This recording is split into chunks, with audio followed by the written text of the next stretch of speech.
3000 morts, des milliers de personnes arrêtées, d'autres disparues. La répression se poursuit en Syrie avec peut-être aujourd'hui une lueur d'espoir pour le peuple syrien. Une opposition est née à Istanbul, le Conseil national syrien.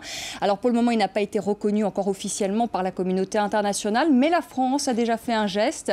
Le ministre français des Affaires étrangères, Alain Juppé, a rencontré lundi à Paris des membres du CNS. Par ailleurs, la Chine et la Russie, opposées, vous le savez, jusqu'à présent à toute condamnation à l'ONU, mettent aujourd'hui la pression sur le régime de Bachar el-Assad. Alors pour parler de la Syrie ce soir, avec nous, Basma Kodmani, bonsoir. Bonsoir. Vous êtes la porte-parole du CNS, du Conseil national syrien, qui a donc été reçu par le ministre français des Affaires étrangères, Alain Juppé. Marie Sera, bonsoir. Bonsoir. Vous êtes syrienne, vous avez publié un papier dans Le Monde récemment intitulé « Honte aux Syriens chrétiens », des chrétiens qui soutiennent le régime parce qu'ils ont peur, dites-vous. Vous êtes l'auteur des Corbeaux d'Alep et vous étiez l'épouse de Michel Sera, qui est décédé alors qu'il était otage du Hezbollah. C'était en 1986. Ziad Majed, bonsoir. Vous êtes bonsoir. Politologue, professeur à l'Université américaine de Paris. Et puis avec nous, Jean-Paul Chagnolot, bonsoir. Bonsoir. Vous êtes directeur de la revue Confluence Méditerranée, fondateur d'IREMO. IREMO, c'est l'Institut de recherche et d'études Méditerranée-Moyen-Orient avec lequel nous sommes partenaires. Alors avant de commencer ce débat, on va regarder ensemble cet extrait d'un documentaire exceptionnel qu'a tourné Sophia Amara, Syrie dans l'enfer de la répression. Sophia Amara est entrée clandestinement en Syrie. Elle a recueilli les témoignages d'habitants de Homs, de Dera ou encore de Hama, des témoignages qui racontent la violence du régime. La torture, un moyen redoutable pour tenter de dissuader les manifestants. Personne n'est épargné. Les activistes, les femmes, les vieillards et même les enfants. Comme Hamza Al-Khatib, un garçon de 13 ans devenu l'icône de la révolution. Arrêté le 29 avril dernier en marge des manifestations de Dera, son corps sera rendu le 27 mai à ses parents. Le visage tuméfié, la nuque brisée, les organes génitaux mutilés et le corps criblé de balles. La diffusion de ces images sorties sous le manteau va provoquer de violentes manifestations à travers tout le pays et des centaines de milliers de messages de soutien sur cette page Facebook intitulée « Nous sommes tous Hamza Al-Khatib ». Basma Kodmani, vous souhaitez que le mouvement d'opposition reste pacifique, mais quand on voit et quand on entend les violences dont sont victimes aujourd'hui les Syriens, comment leur demander de ne pas prendre les armes et de ne pas se révolter? C'est très difficile. C'est très difficile. Nous sommes à un moment critique de la révolte. C'est vrai qu'il y a parfois une perte d'espoir dans les moyens pacifiques face au type de répression auquel la population est confrontée. Nous espérons qu'une lueur d'espoir peut venir de l'unification de l'opposition et de sa capacité maintenant à porter le message et le transformer et le formuler en termes politiques, en termes de demande politique. Mais il est vrai que le défi est considérable parce qu'une opposition doit ensuite compter essentiellement sur le soutien de la communauté internationale. Et c'est là la grande interrogation. Est-ce que la communauté internationale est en mesure de prendre des décisions qui sont à même de changer rapidement le changement? Qu'est-ce que vous attendez justement concrètement de la communauté internationale ? Le soutien politique, le soutien diplomatique, la reconnaissance de l'opposition, évidemment, sont des gestes tout à fait essentiels. Les sanctions économiques ont un effet très, très important. Elles peuvent être resserrées. La population en sera sans doute affectée, mais face à la mort, je crois que la population est prête aujourd'hui à payer le prix que signifieraient des sanctions sur un certain nombre de secteurs. Mais la question, à vrai dire, est que est-ce que ces sanctions peuvent aller assez vite pour changer le comportement? C'est-à-dire que chaque jour est un nombre de morts et de disparus supplémentaires. Donc on a un décalage, effectivement, entre le temps sur lequel compte la communauté internationale, une résolution au Conseil de sécurité, va-t-elle passer, elle est négociée, un veto est apposé, etc. Et nous avons pendant ce temps-là, tous les jours, de nouvelles victimes. Et c'est, je crois, la grande difficulté pour nous, c'est de dire ce temps un peu long de la diplomatie et de l'action internationale face à une opinion à l'intérieur qui s'impatiente, vraiment s'impatiente. On peut le comprendre. Nous avons beaucoup de mal à convaincre encore que la lutte pacifique est le seul moyen à utiliser. On va en parler encore tout à l'heure du rôle de la communauté internationale et les Russes et les Chinois qui avancent un peu et qui commencent un peu à hausser le ton contre le régime de Damas. Marie Serra, au début de la contestation, je vous ai entendu dans certaines interviews, vous pensiez, en tout cas au début de la contestation, qu'il y avait peut-être encore une possibilité de dialogue avec le régime de Bachar el-Assad. Aujourd'hui, ce dialogue est impossible. C'est fini, l'heure n'est plus au dialogue. Enfin, pour moi, elle est impossible. Peut-être pour d'autres, ils l'envisagent. Mais moi, je pense que c'est grosso modo une histoire comptable, pour être un peu cynique. En Égypte, il y a eu 700 morts. On a fait l'impasse. À 700 000 morts, on aurait pu dire mieux vaut tard que jamais. On devrait leur parler pour éviter une recrudescence. À 3 000 morts et 15-20 000 disparus, ce n'est pas possible. Pour moi, ce n'est pas possible. Ziad Majed, on est arrivé clairement aujourd'hui à un point de non-retour en Syrie. Oui, certainement. Je pense que la situation, dès le début, paraissait évoluer dans une perspective, d'un côté, le régime qui n'est pas capable du tout, en fait, à comprendre politiquement ce qui se passe, ni à se réformer comme certains pensaient qu'il allait le faire. C'est un régime qui a opté dès la première minute à la répression et au sang. Et de l'autre côté, les gens qui ont brisé la mur de peur ne veulent pas du tout maintenant s'arrêter, en considérant qu'après tous les sacrifices, après tout le sang qui a coulé, après ce courage et cette détermination, s'arrêter maintenant, c'est comme si on va donner au pouvoir de nouveau la possibilité de recontrôler la situation et de s'imposer. Donc je pense qu'il y a deux volontés, une volonté de continuer la répression et une autre de changer la situation. Il y a la communauté internationale qui doit jouer le rôle, il y a les sanctions, il y a des mesures, il y a énormément de choses qui peuvent se faire, mais je pense aussi que l'espoir vient surtout de cette rue syrienne qui ne se fatigue pas. Et aujourd'hui, ayant un porte-parole politique... Est-ce qu'elle s'arme, cette rue syrienne? Il y a des rumeurs qui disent qu'aujourd'hui, les opposants commencent à s'armer. Écoutez, il peut y avoir des individus peut-être qui considèrent qu'ils doivent se défendre, qu'ils ne peuvent plus voir les atrocités. Mais toutes les formations, que ce soit les activistes, ou bien les intellectuels, ou bien le conseil, ou bien les forces de l'opposition, tout le monde invite et tout le monde est tellement concerné par cette question pacifique, parce que le pouvoir, dès le début, voulait pousser les gens à s'armer pour justifier sa rhétorique et pour parler de groupes armés. Et donc, aller dans une confrontation militaire sert le pouvoir qui souhaite voir les questions confessionnelles et communautaires émerger et créer le chaos pour dire que voilà, je suis le seul garant. Donc jusqu'à maintenant, c'est très pacifique et je pense il faut que ça le reste. Et le titre du livre de Michel Serra, d'ailleurs, qui résume toute cette situation, l'état de barbarie, on est en train de le voir maintenant chaque jour concrètement en œuvre, un état vraiment de barbarie. Les photos l'ont montré tout à l'heure. C'est terrible, le documentaire de Sophia Amara qui est passé d'ailleurs hier soir chez nos confrères d'Arte. Jean-Paul Chagnolot, est-ce que le régime syrien est au bout militairement ou est-ce qu'il n'a pas déployé encore toute sa puissance de feu? Écoutez, moi, je ne sais pas où il en est. Ce que je crains, c'est que ce type de pouvoir est capable de trouver de nouvelles ressources, surtout quand il sait qu'il peut compter sur un certain nombre d'alliés, à la fois sur le plan régional et sur le plan international. On l'a vu au Conseil de sécurité avec la Russie et la Chine, et même s'il y a eu des déclarations récentes des uns et des autres, ça ne se traduit absolument pas dans les faits. Et puis j'imagine que tout autour de la... Vous ne pensez pas, aujourd'hui quand même la Russie a quand même eu des mots très clairs, soit le président Assad réforme, soit il part. Et vous pensez qu'ils n'iront pas jusqu'à une résolution? Ce dont les Syriens, ce qu'on vient d'entendre, ce dont les Syriens, le peuple syrien a besoin, ce ne sont pas des mots. Ce sont des actes. Et dès lors qu'on a des mots et qu'ensuite on bloque une résolution au Conseil de sécurité, le choix est clair.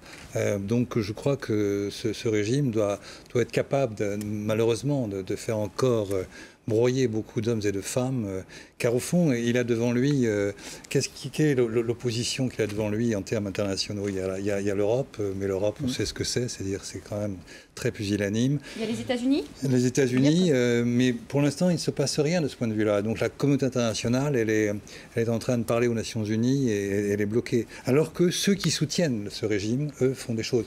Je pense évidemment à l'Iran qui doit quelque part soutenir le régime. Je pense au Hezbollah qui doit aussi soutenir le régime, enfin de manière concrète. Donc je crois que c'est vraiment... un régime encore à bout de souffle. Je pense que c'est un régime qui peut aller très loin. Il peut s'effondrer demain peut-être, je ne sais pas, mais je pense vraiment que c'est un régime tellement autiste. Et j'écoutais quelques diplomates il y a quelque temps qui me disaient, c'est un régime de menteurs, c'est-à-dire qu'ils vont toujours dire des choses et faire autre chose. Et donc ça peut aller assez loin. Et je pense que tout repose malheureusement fondamentalement sur le courage des Syriens qui osent descendre dans la rue sachant qu'ils peuvent être tués.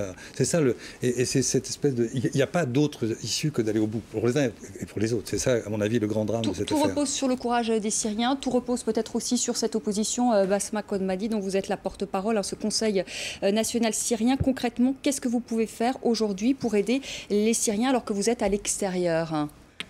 Bon, le Conseil n'est que un groupement de l'opposition, et non seulement de l'opposition, de beaucoup de Syriens de l'extérieur qui sont indépendants, qui sont des gens intégrés dans différentes sociétés de ce monde, qui est une véritable diaspora syrienne importante. Vous savez, elle représente 18 millions, paraît-il, par rapport à 23 millions à l'intérieur. Donc nous sommes conséquents à l'extérieur. Ces communautés à l'extérieur portent le message de l'intérieur. Si le mouvement devait s'essouffler sur le terrain, l'opposition à l'extérieur devra changer complètement de stratégie. Il n'est pas sûr qu'elle puisse porter grand-chose. Donc elle est irriguée complètement par le mouvement de la rue. Et ce mouvement de la rue, on veut qu'il se poursuive et on veut qu'il reste pacifique. La difficulté pour le Conseil aujourd'hui, c'est de convaincre, malgré la réticence de certains pays et le soutien actif d'autres, comme l'Iran et la Russie, mais aussi l'Irak, parce que nous avons malheureusement un axe qui s'est maintenant dessiné et qui va bien au-delà de la région. Nous avons comme un espèce de groupement de tous les pays qui, pour une raison ou pour une autre, par principe ou par intérêts nationaux propres à eux, sont opposés à toute forme d'intervention et toute forme d'ingérence. Et cette espèce de coalition qui vient de prendre forme, qui dit, bon, la Libye, trop c'est trop, on ne tolérera pas davantage d'intervention, et on en arrive à une situation où, sur la Syrie, il y a un front, une vraie coalition solide qui ne veut pas entendre parler d'ingérence dans les affaires syriennes. Or, il est clair pour la population, aujourd'hui, elle porte des banderoles qui disent la protection internationale, la protection internationale. Alors justement, vous êtes contre une intervention militaire étrangère, hein, ça, tous les opposants le sont, il y a une sorte quand même d'unité là-dessus. Mais comment la communauté internationale peut vous aider? En envoyant des observateurs internationaux. Il y a Michel Quillot, qui est également une figure historique de l'opposition, qui était là à Paris et qui, lui, parle de l'envoi d'observateurs internationaux. C'est ça la solution? C'est ce que vous attendez de la communauté internationale? Écoutez, travailler dans ce sens pourrait être un début. Encore une fois, le temps que cela prend chaque jour est un temps de mort et de sang, malheureusement. Mais on peut imaginer que, dans un premier temps, on va vers ce type de demande auprès du régime syrien. Il y a, à mon avis, 0,5% de chances que le régime accepte, pour ne pas dire zéro. Alors comment envoyer ces observateurs internationaux si le régime dit non? Dans ce cas-là, il n'y aura pas d'observateurs internationaux, il faudra penser à autre chose. Et je pense que dans la situation humanitaire qui commence à apparaître sur le terrain, vous savez, dans les considérations de l'humanitaire, on dit on n'est pas encore en présence d'une catastrophe humanitaire, d'une crise humanitaire. Je ne sais pas ce que c'est qu'une crise humanitaire selon les critères des organisations internationales, mais on est devant un nombre de morts qu'on ne peut pas prouver. Quand on vous dit qu'il y a 20 000 disparus, sur ceux-là, il y en a bien quelques milliers qui sont morts, probablement, si ce n'est pas tous. Donc on est face à cette crise humanitaire. Comment répond-on à une crise humanitaire? C'est cela que la communauté internationale doit aujourd'hui poser comme question. C'est celle-là la question légitime. Ce n'est pas un régime face à un peu de répression ou moins de répression. Mais même si le régime refuse, et probablement, ou bien certainement, il va refuser, Non, mais il moi, peut y je suis pas avoir... d'accord, il peut accepter comme un bluff. Il va dire, voilà, moi je ne peux pas faire des réformes, mais je fais un petit pas, j'accepte ces observateurs. Mais ça va changer Non, je vais vous dire, il pourra y avoir premièrement des rapports documentés qui peuvent aller vers un tribunal international pénal. Il peut y avoir une avec tout ce qu'il y a protection... sur YouTube et Dailymotion, Non, ce n'est pas suffisant, paraît-il, au niveau légal. Il peut y avoir beaucoup de formes, en fait, de soutien à la population civile. Mais des observateurs, arrêter les massacres, non? Non, mais la pression diplomatique est très importante. Sinon, on est en train de dire que la diplomatie ne sert à rien. C'est des gens qui manipulent et qui bluffent sans arrêt. Donc, ils peuvent utiliser C'est pas suffisant, madame. Il faut y avoir des observateurs, des journalistes étrangers, des organisations internationales de droits de l'homme, des rapports documentés qui peuvent être des bons cas au niveau du tribunal international. Tout ça pèse et pourra aussi créer une mais pression. les autres, ça ne va rien changer. Jean-Paul Chagnolot. Oui, juste, moi, je crois que ce régime refusera systématiquement toute initiative de ce type. Il ne faut pas se raconter d'histoire. On peut toujours l'espérer et le vouloir, bien entendu. Moi, je crois que l'une des possibles solutions, c'est que les États qui prétendent être décidés à agir le fassent vraiment. Je veux dire, si la France, par exemple, veut agir, je crois qu'elle a quelques moyens en allant plus loin. Et l'Union européenne, dont je disais tout à l'heure... Quels moyens, Jean-Paul Chagnolot? Je pense qu'il y a un moment où le temps de la reconnaissance du CNS doit venir, et pas dans 3 mois. Et parce que je crois que ça pourra déclencher sans doute beaucoup de remous. Ce qui s'est passé d'ailleurs pour la Libye aussi. Oui, il y a eu un effet domino après. Dans une configuration très différente, bien entendu, puisqu'il y avait un aspect territorial tout à fait différent de la Syrie. Mais je pense que s'il n'y a pas des actes décisifs de ce type, avec tous les risques que ça implique, bien entendu, je crois qu'on va tourner en rond. On a vu que le Conseil de sécurité est bloqué, donc, et puis il faut espérer que la France pourra entraîner l'Union européenne. Et quand je dis ça, je suis toujours extrêmement sceptique sur cette pusillanimité structurelle de l'Union européenne, mais je pense que la France a un rôle à jouer important. Alain Juppé a fait quelques pas, mais il a fait un pas symbolique. Il n'a pas encore fait de pas politique. Et je pense que c'est nécessaire aujourd'hui si on va faire bouger cette situation qui, pour l'instant, est particulièrement dramatique. Basse Makotmani, vous souhaitez que la France, évidemment, reconnaisse le CNS. Ça pourrait intervenir quand vous avez rencontré Alain Juppé. Pourquoi la France ne le fait pas tout de suite? Pour quelle raison? C'est normal. Pourquoi c'est normal? La France doit d'abord s'assurer que ce front est bien représentatif de l'opposition. Il y a un accueil très favorable, voire chaleureux, de la part de la France, de la Grande-Bretagne, de plusieurs pays européens. Donc nous sommes en très bonne voie pour que cette reconnaissance puisse se faire. Le but du Conseil, c'est d'abord une stratégie politique. Une stratégie politique, c'est effectivement par la dynamique que peut créer une reconnaissance, la délégitimation définitive du pouvoir en place, qui rendra très difficile et très embarrassant pour d'autres pays comme la Russie ou la Chine ou d'autres pays qui sont encore réticents, qui rendra beaucoup plus facile la dénonciation du régime syrien.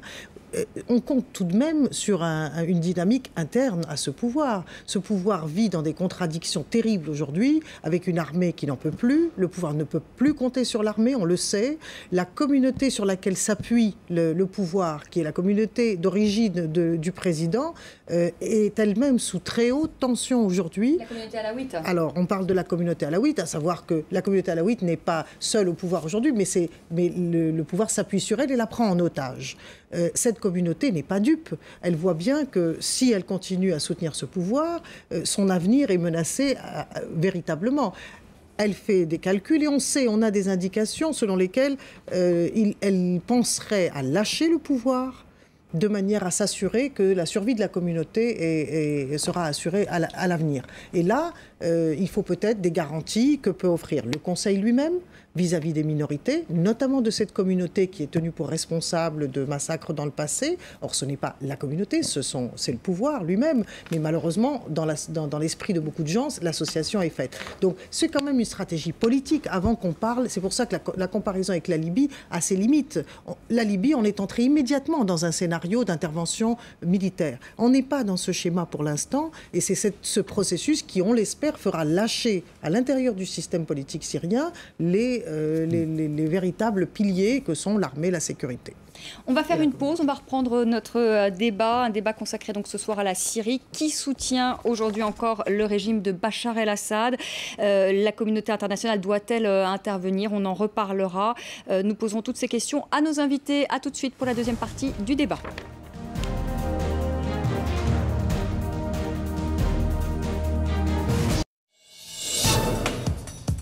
Le samedi, le magazine Intelligence économique vous plonge dans des histoires d'hommes et d'entreprises qui se livrent une guerre sans merci, où tous les coups sont permis. Intelligence économique, le samedi à 10h15, heure de Paris, sur France 24. Le groupe SGBL vous a présenté l'émission Intelligence économique. Groupe SGBL, nous sommes là pour vous.